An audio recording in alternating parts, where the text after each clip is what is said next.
Psalm 53. The fool says in his heart, "There is no God." They are corrupt and their ways are vile. There is no one who does good.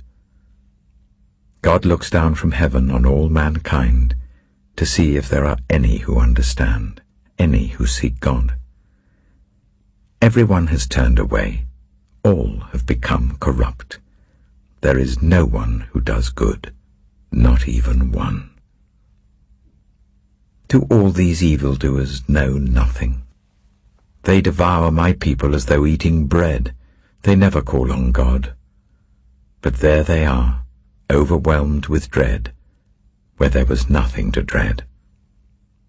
God scattered the bones of those who attacked you. You put them to shame, for God despised them.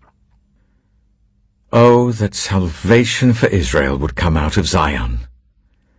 When God restores his people, let Jacob rejoice and Israel be glad.